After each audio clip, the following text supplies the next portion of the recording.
श्री शिवलीलामृत अध्याय 11वा.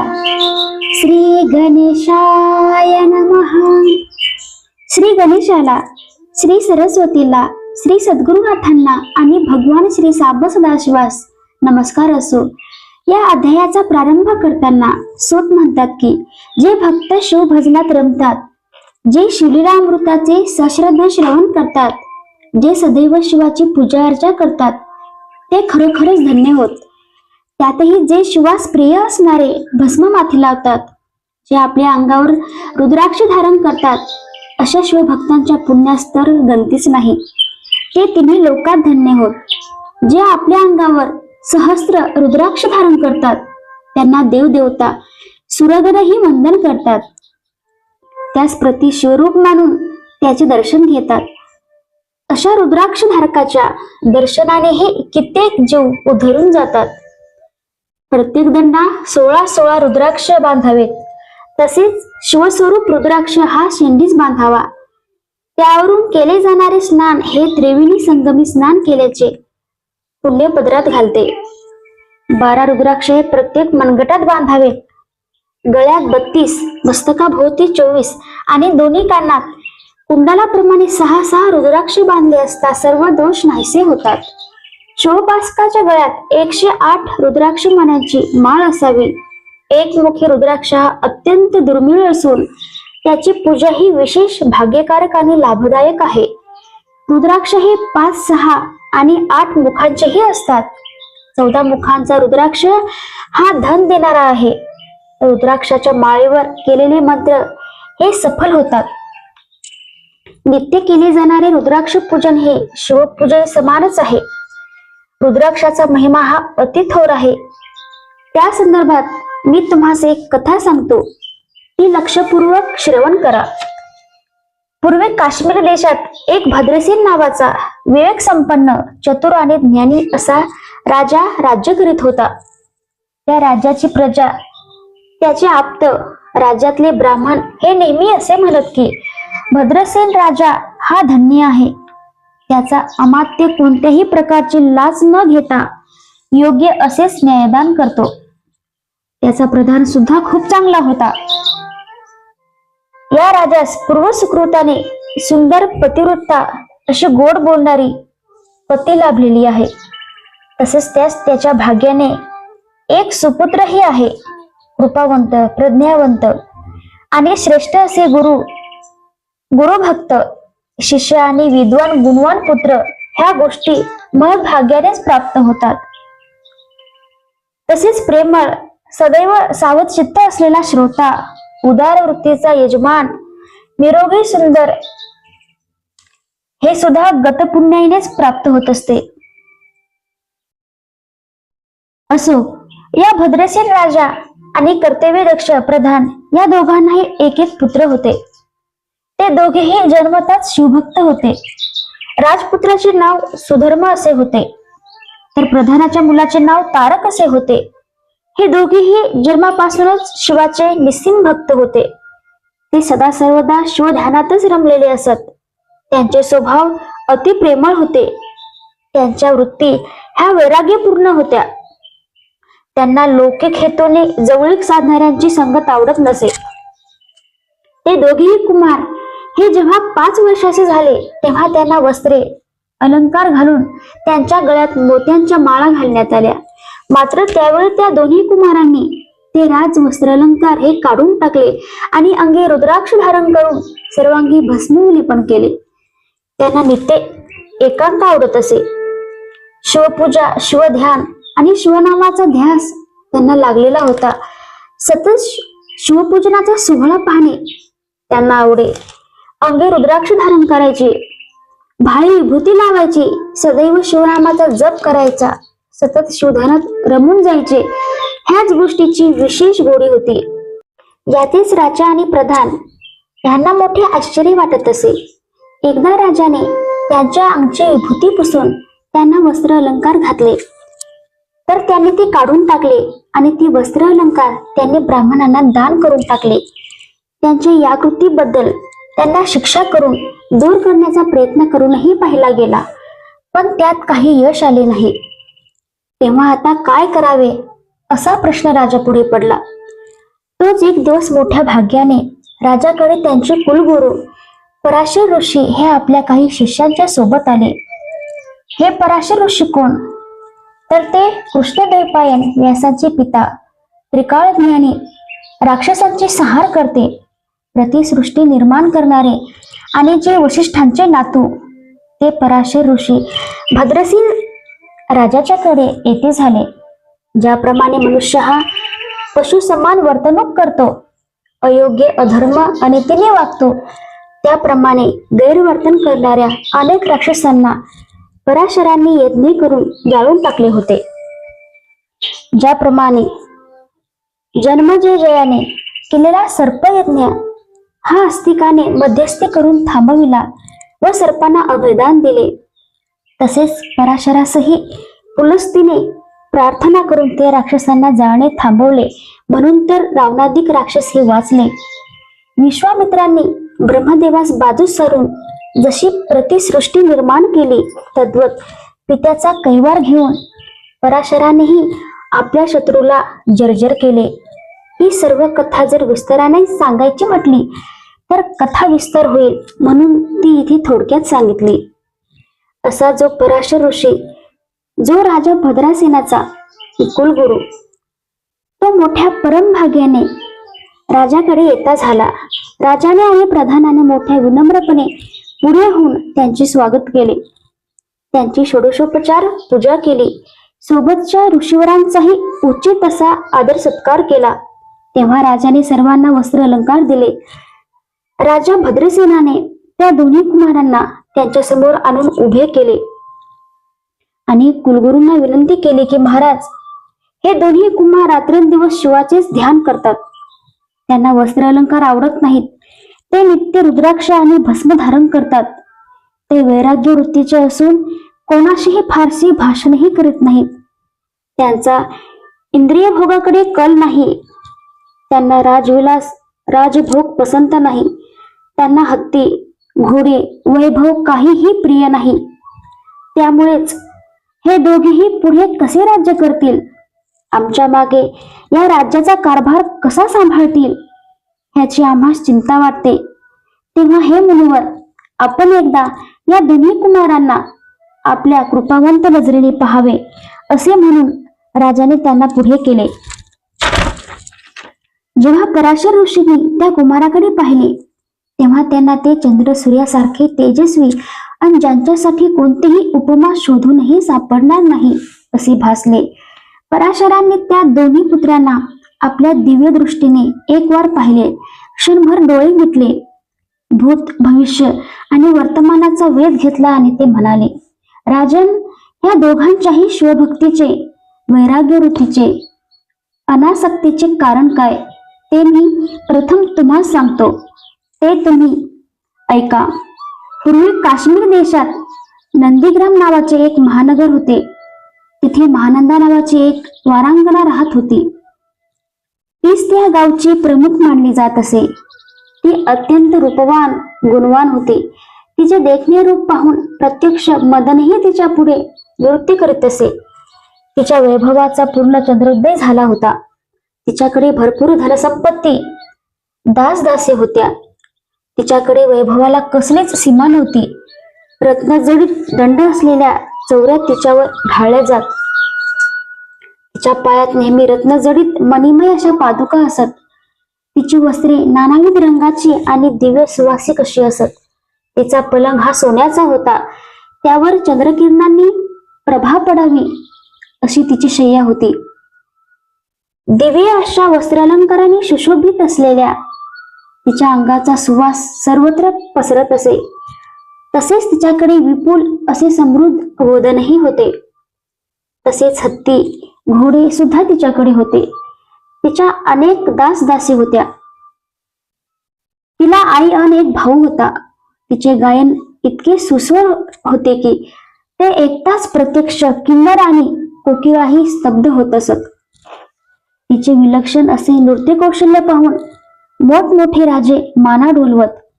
तिच्याशी अंगसंग करण्याच्या हेतूने तिची भोगेच्छा धरून अनेक पुरुष तिच्याकडे येत असत. ती स्वतः वेश्या असूनही मोठी पतिव्रता होती. ती अशा अर्थाने की तिने एकदा का एकाच नियुक्त केली असेल तर त्या दिवशी ती इंद्रासही वश होत नसे. ती विख्यात परम शिवभक्त होती. ती दानशूर आणि उदार वृत्तीची होती. ती नेहमी शिवाचे सोम प्रदोष व्रत करीत असे. तसेच प्रत्येक महिन्याच्या शिवरात्रीस आणि माघ महिन्याच्या महाशिवरात्रीस ती खास शिवपूजा करीत असे. त्या दिवशी ब्राह्मणांच्या हस्ते शिवपूजन, रुद्राभिषेक इत्यादी धर्मकृत्ये करून घेत असे. नित्य शिवाची बिल्वपूजा करीत असे. तिच्या दारी येणारा याचक जे जे म्हणून मागेल ते ती त्यास देत असे. दर श्रावण महिन्यात कोटी शिवलिंगे तयार करून त्यांचे पूजन ती करीत असे. हे राजन, हे भद्रसेना, आता मी काय सांगतो ते नीट ऐक. तिने मोठ्या प्रेमाने आपल्या महाली एक कोंबडा आणि एक माकड पाळले होते. त्या प्राण्यांच्या गळ्यात रुद्राक्ष बांधून तिने त्यांना शिवनामात नाचायला शिकवले होते. आपल्या नृत्यशाळेत तिने एका सुंदरशा शिवालयाची उभारणी केली होती. त्या शिवालयातील शिवलिंगासमोरच ती महानंदा या कुकुट आणि मर्कटास बांधून ठेवीत असे. महानंदा जेव्हा शिवपुराण श्रवणास बसत असे तेव्हा त्या दोघांना ती सोबत घेऊन बसत असे. तसेच ती शिवापुढे नृत्य गायन सेवाही समर्पित करीत असे. शिवापुढे स्वतःची नृत्य सेवा सादर करताना ती त्या दोघांनाही मुक्त करीत असे आणि त्यांच्याकडून शिवापुढे नृत्य करून घेत असे. स्वतःच्या हाताने ती त्यांच्या कपाळी भस्म विभूती लावत असे. या प्रकारे त्या दोघांनाही तिच्या संगतीने शिवभजनाचा लळा लागला होता. असो, एकदा असे झाले की आपल्या या शिवभक्त महानंदेचे सत्व पाहण्यासाठी भगवान सदाशिव हे तिच्याकडे आले. भगवान तिच्याकडे एका सौदागराचे रूप धारण करून आले. त्यांचे ते रूप पाहून महानंदा देहभान विसरून त्यांच्याकडे पाहतच राहिली. तिने त्याच्या हातास धरून त्या सौदागरास आपल्या मंचकावर बसवले. त्याची आगत स्वागत पूजा केली. हे करीत असताना महानंदेने त्या सौदागराच्या हातात एक कंकण पाहिले. ते दिवे कंकण पाहून ती इतकी तन्मय होऊन गेली की जणू काय एखादी स्वर्गलोकीची अप्राप्त वस्तूच पाहावी. ते दिव्य कंकण ही तिच्या लेखी कोणा मानवाची नव्हे तर प्रत्यक्ष विश्वकर्म्याचीच निर्मिती होय. त्या सौदागराने जेव्हा तिच्यावर प्रसन्न होत आपल्या हातीचे ते दिव्य कंकण तिच्या हाती घातले तेव्हा ती आनंदी झाली आणि तिने त्याच्याशी एकनिष्ठ राहण्याचा नेम केला. ती म्हणाली, हे पृथ्वीचे मोल असलेले दिव्य कंकण मला देणाऱ्या हे परमपुरुषा, मी तुला वचन देते की मी आजपासून 3 दिवसांसाठी संपूर्णतः तुझी आणि तुझीच दासी होऊन राहील. तेव्हा सौदागरानेही ते मान्य केले आणि आपल्या हातीचे ते दिव्य कंकण काढून त्याने तिच्या पुढे केले. त्याचे तेज सूर्यकांतीहून निराळे असे अवर्णनीय होते. तिचा तो भाव पाहिला आणि सौदागराने महानंदेस एक दिव्यलिंग दिले. ते दिव्यलिंग पाहून महानंदा तन्मय झाली. तिने मोठ्या आनंदाने जय जय चंद्रमौळी असे म्हणून त्या लिंगास वंदन केले. त्या लिंगाचे ते अलौकिक तेज पाहून ती म्हणाली, स्वामी, या कंकणासारखी कोटी कंकणे यावरून ओवाळून टाकावीत. असे हे आहे. त्यावर सौदागर तिला म्हणाला की तो हे लिंग प्राणापेक्षाही जपून ठेव. पुढे तो असेही म्हणाला की हे प्रिये, हे लिंग म्हणजे माझा जीव की प्राण आहे. जर का चुकून जरी हे लिंग भंगले किंवा ते दग्ध झाले तर मी अग्निप्रवेश करेन. माझे व्रत हे महाकठीण आहे.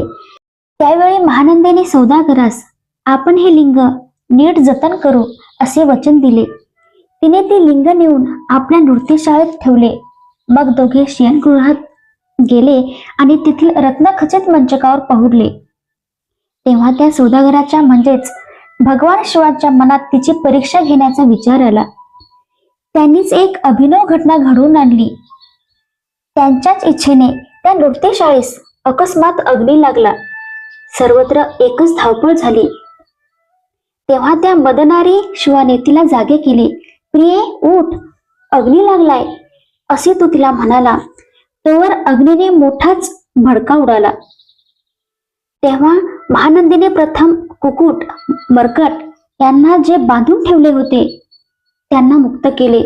ते दोघेही अग्नीचे ते भयानक रूप पाहून भीतीने दूर वनात पळून गेले. इकडे मात्र तोवर संपूर्ण नृत्यशाळा जळून भस्मसात झाली. थोड्या वेळाने अग्नी काहीसा शांत झाल्यावर सौदागराने महानंदेस विचारले, माझे दिव्यलिंग सुरक्षित आहे ना? तेव्हा महानंदा छाती बडून घेत म्हणाली, महाराज क्षमा असावी, पण अचानक लागलेल्या या अग्नीमुळे आपले ते दिव्यलिंग दग्ध झाले आहे. महानंदेचे ते शब्द ऐकले आणि सौदागर तिला म्हणाला, अरे रे, हे काय झाले?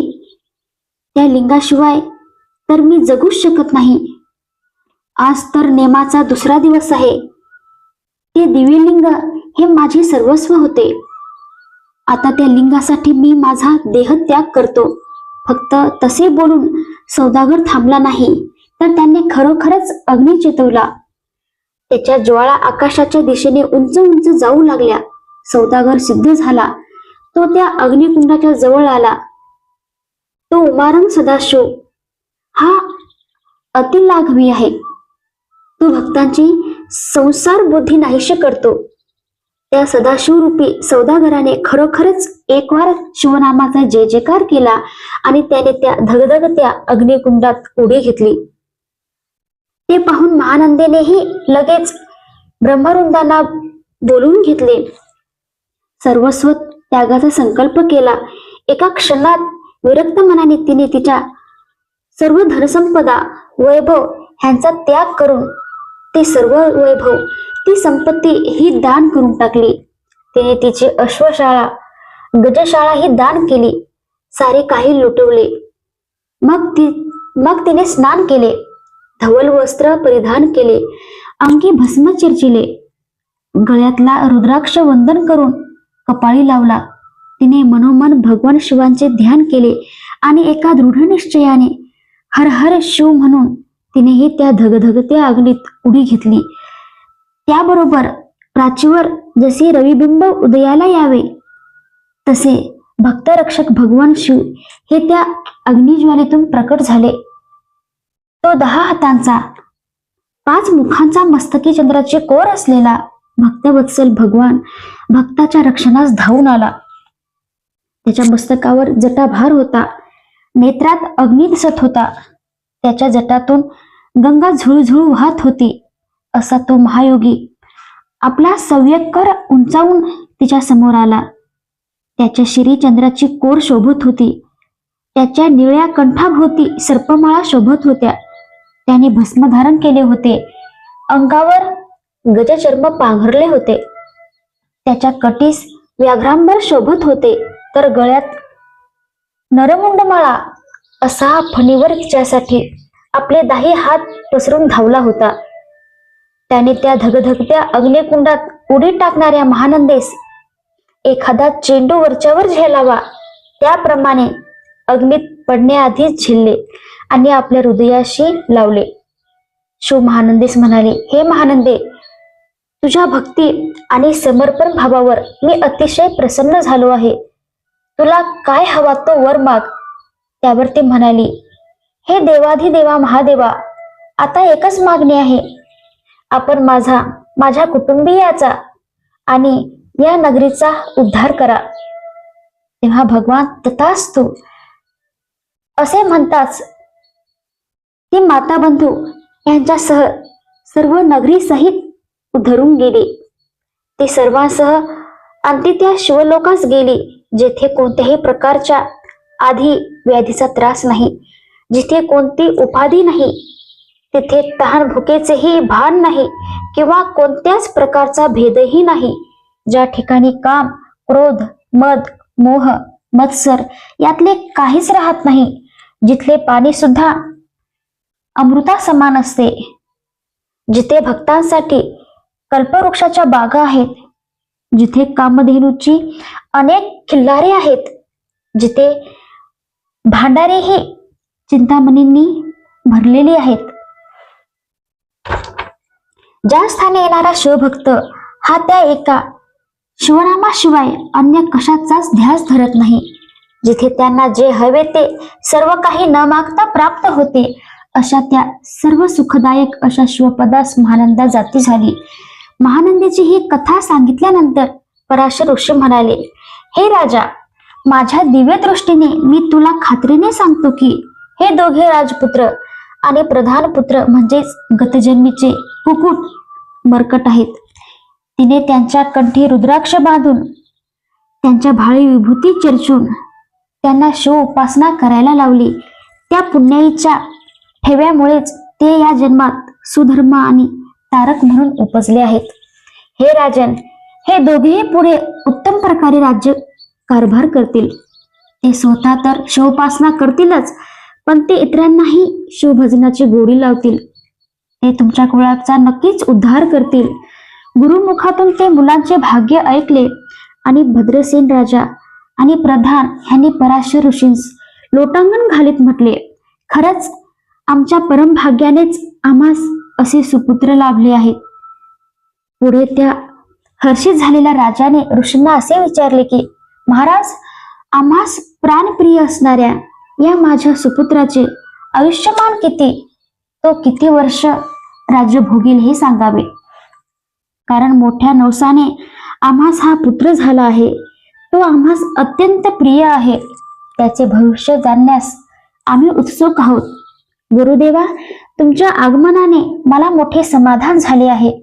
तरी आपण सत्वर मला सुपुत्राचे आयुष्यमान किती आहे ते सांगा.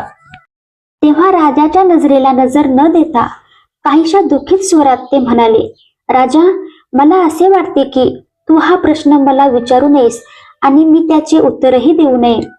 कारण हे राजा, मी जे बोलेन ते सत्यच असेल, पण ते सत्य ऐकून ही सर्व सभा मात्र दुःखात पडेल. तो समाचार ऐकून तुम्हाला अतिशय दुःख आणि क्लेश होतील. ज्याची प्रचिती येते ते बोलणे हे उत्तम, अन्यथा ते मूर्खपणाचे ठरते.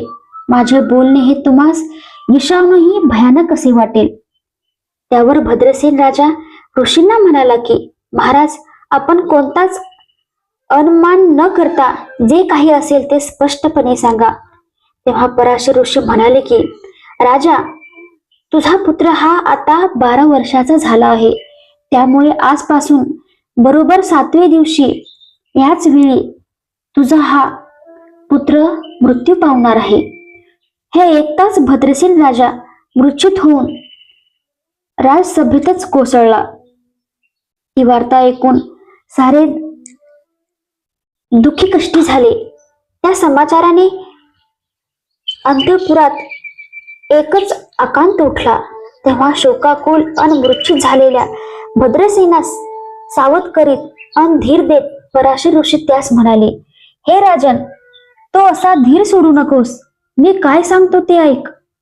जेव्हा पंचमहाभूते किंवा अगदी चंद्रसूर्य तारेही नव्हते, जेव्हा मायेचा कोणताच विकार नव्हता, केवळ सर्वत्र ब्रह्मानंदच भरलेला होता, तिथे प्रथम अहम ब्रह्म हे पहिले स्फुरण झाले. तो ध्वनी हा मायास्वरूप होता. त्यातूनच पुढे महत्त्व आणि शिव इच्छेनेच सत्व, रज आणि तम ह्या त्रिगुणांची उत्पत्ती झाली.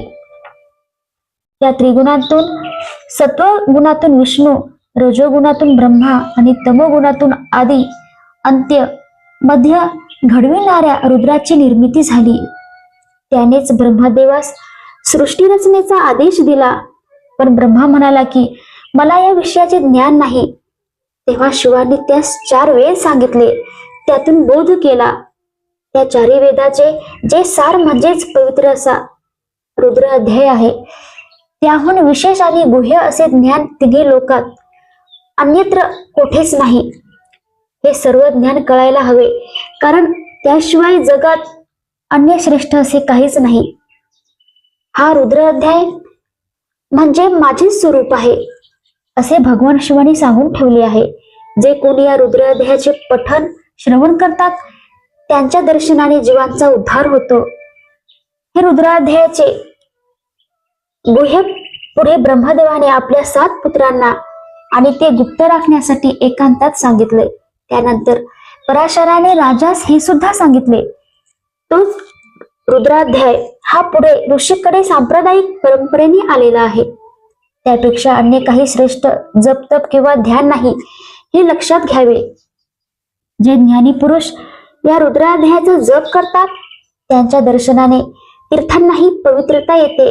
स्वर्गातले देवही त्याचे दर्शन घेऊ इच्छितात. जप तप आणि विद्यार्जन हे ज्या रुद्र अध्यायापेक्षा श्रेष्ठ नाही.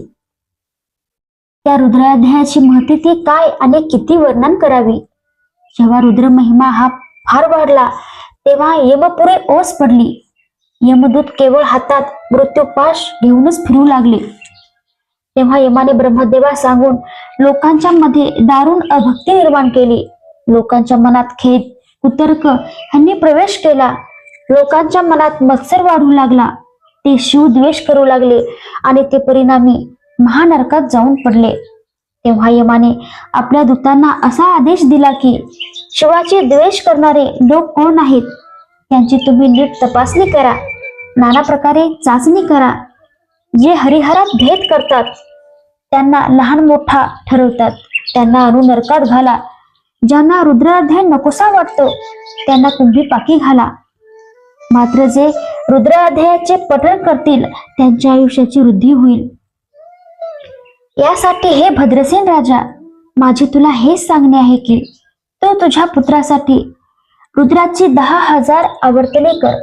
शिवावर अभिषेकाची धार धर म्हणजे शिवकृपेने पुत्राचा अपमृत्यू निश्चित टळेल.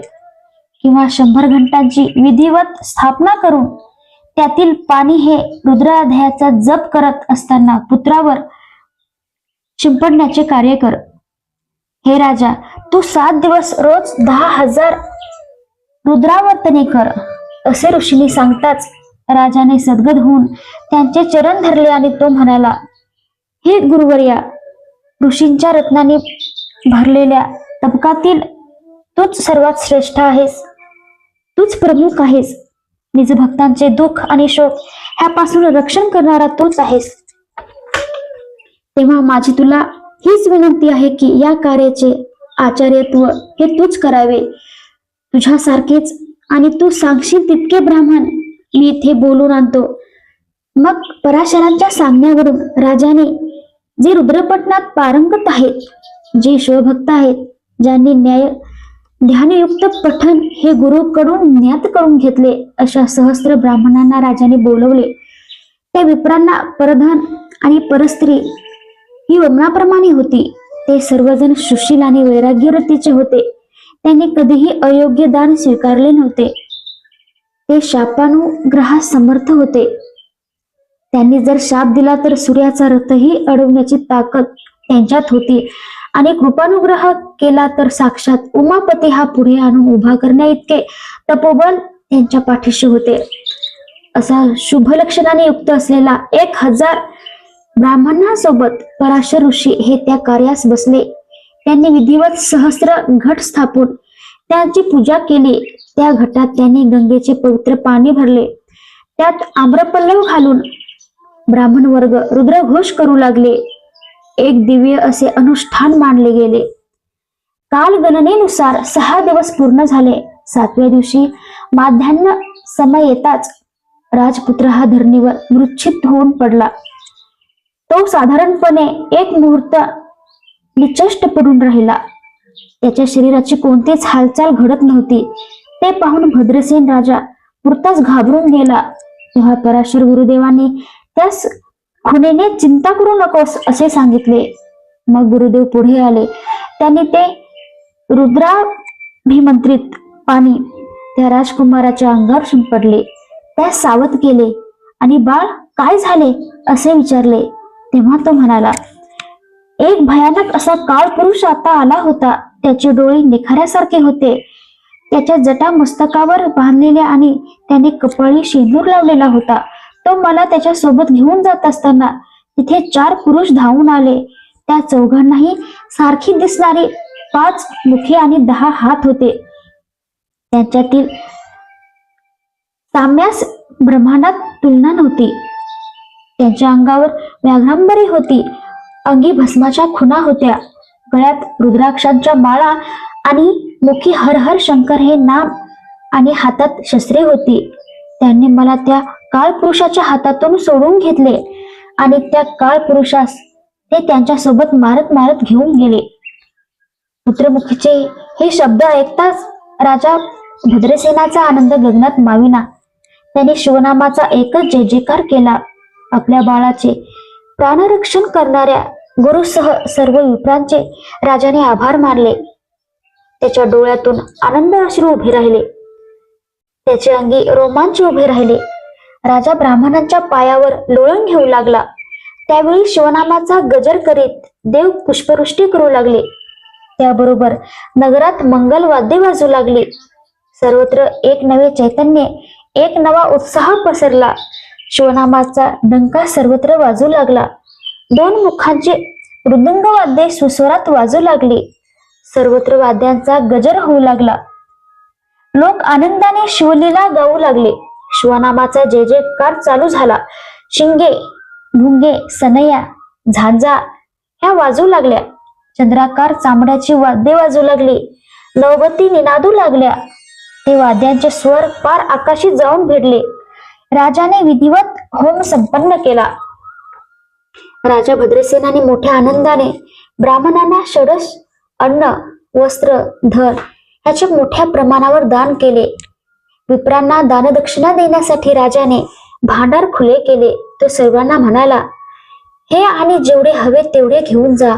अनमान करू नका, मागे पुढे पाहू नका. अशा प्रकारे राजाने सर्व याचकांना अगदी पुरेपुरे म्हणेपर्यंत संतुष्ट केले. त्या लोकांना त्या धनाचा इतका भार झाला की त्यातील काही धन हे सांडू लागले. या सर्व प्रकाराने संतुष्ट झालेले ब्राह्मण राजास मंत्राक्षता देऊ लागले. राजा, तुझा हा पुत्र विजयी हो, त्याचे सदैव कल्याण हो, असा आशीर्वाद देऊ लागले. असा हा आनंद उत्सव घडत असतानाच आणखी एक दिव्य घटना घडून आली. सुगंधवनात वसंत ऋतू यावा, खुद काशीतच गंगा प्रकट व्हावी, धवल पुष्पाने शिवलिंगाची पूजा करावी किंवा दैवहीनास चिंतामणी सापडावा, भुकेल्या जीवास क्षीरसागर मिळावा. तसा त्यावेळी तिथे महर्षी नारदांचे त्या राजदरबारात आगमन झाले. वाल्मिकी, वेदव्यास, ध्रुव, प्रल्हाद हे ज्यांचे त्रिभुवनवंद्य सत्शिष्य आहेत, असा तो ब्रह्मदेवाचा पुत्र नारद मुनी हा तिथे येता झाला.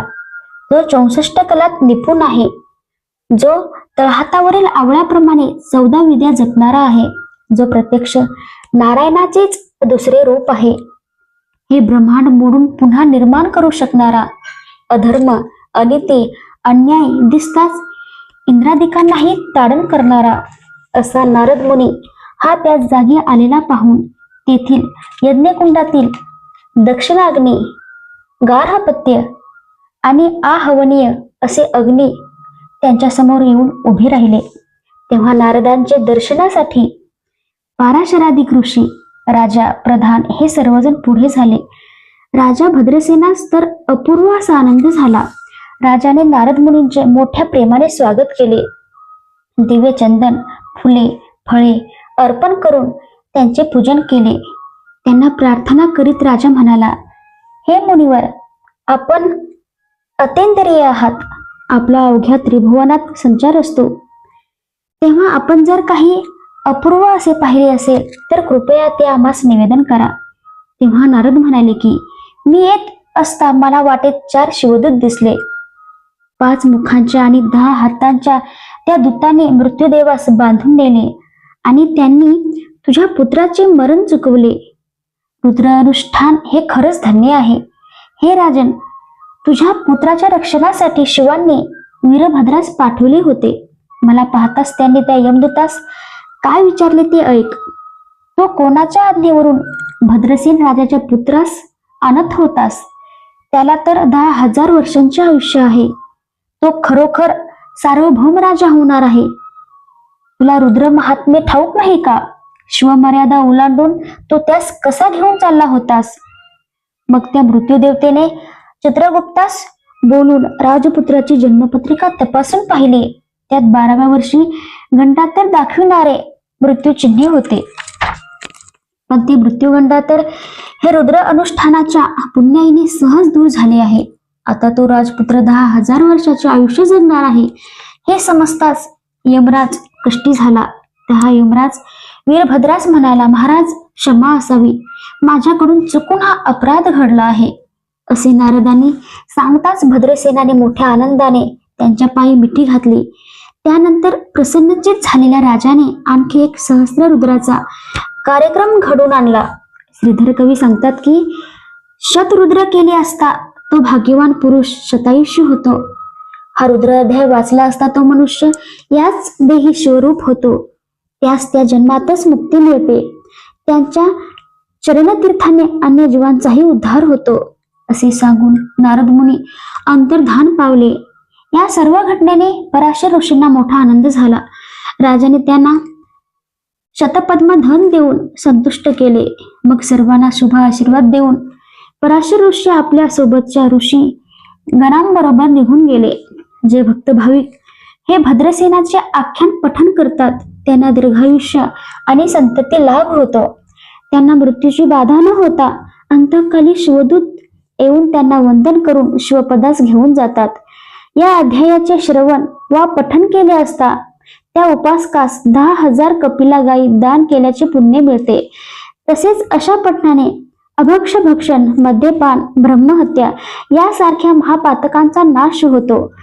हा अध्याय त्रिकाल पठण केला असता घंटांतर दूर होते. या कलियुगी शिवकीर्तनाचा महिमा विशेष आहे. कलियुगी शिवनाम हेच तारक आहे. त्यानंतर राजाने सुधर्म पुत्रास राज्य देऊन प्रधानाच्या पुत्रास युवराज पद दिले. आपला राज्यकारभार पुत्राच्या हाती सोपवून राजा तपोवनात गेला. तिथे त्याने रुद्र ध्यान आणि शिवानुष्ठान केले. त्याने प्रत्यक्ष महादेव राजावर प्रसन्न झाले. त्यांनी राजा भद्रसेन आणि त्याचा प्रधान यांना विमानात बसवून ब्रह्मलोकी विष्णुलोकी नेले. तेथे ते सुखाने निवास करून राहिले. त्यानंतर त्यांना शेवटी शिवलोकास नेण्यात आले. शिवलोकी ते तेथे शिवरूप होऊन राहिले. हा 11वा अध्याय म्हणजे साक्षात एकादश रुद्राचे रूपच आहे. या अध्यायाच्या श्रवणाने एकादश रुद्र केल्याचे समाधान प्राप्त होते. हा अध्याय म्हणजे मनोवांछित फलप्राप्ती करून देणारा जणू दुसरा कल्पवृक्षच आहे. जे भक्त मृत्युंजय जप करतात, रुद्र अनुष्ठान करतात, त्यांना भूतपिशाच्य बाधा, भीषण रोग यांची जराही भीती राहत नाही. मात्र जो अभक्त या सर्वांबद्दल साशंक असेल, जो अविश्वासी असेल, तो अल्पायुष्य होईल. अशा चांडाळाचे दर्शन घेऊ नये, त्याची संगत धरू नये. अशा जीवास जन्म देणारी त्याची माता ही वांझ ठरते. याची कधीही संगत करू नये. त्याच्याशी साधे संभाषणही करू नये. तसे करणे हे महापातक होय. अशा मनुष्य प्राण्याच्या घरी आपण जाऊ नये किंवा त्यास आपल्या घरी आणू नये. जसा कोणी सज्जन हा हिंसकाच्या घरी जाणे टाळतो तसे त्यांना टाळावे. जो प्रत्यक्ष विष भक्षण करतो त्याच्या पंक्तीस जे जे बसतात ते मूर्ख मृत्युमुखी पडतात. याबाबत कोणताही संशय मनात बाळगू नये. असो, त्यापेक्षा भक्तांनी आत्मकल्याणार्थ शिवलीला अमृत या ग्रंथाचे वाचन करावे. सर्व ग्रंथ जरी वाचता आला नाही तरी फक्त या एका 11व्या अध्यायाचे वाचन तरी करावे. या अध्यायाचे अनुष्ठान केले असता त्या भक्तास नित्य रुद्रपठण केल्याचे पुण्य मिळते. त्याच्या घरी साक्षात त्या ब्रह्मानंदाचा निवास होतो. तो अपर्णा हृदयाब्ज मिलिंद हाच माझा ब्रह्मानंद आहे. अभंग आणि अवीट आहे. ते कधीही विटणारे नाही. स्कंद पुराणातील ब्रह्मोत्तर खंडातल्या शिवलीला अमृताचा 11वा अध्याय भाविक शिवभक्तगण अखंडितपणे श्रवण करू देत. श्री सांब सदाशिवार्पणमस्तु. ओम नमः शिवाय. रामकृष्ण हरी.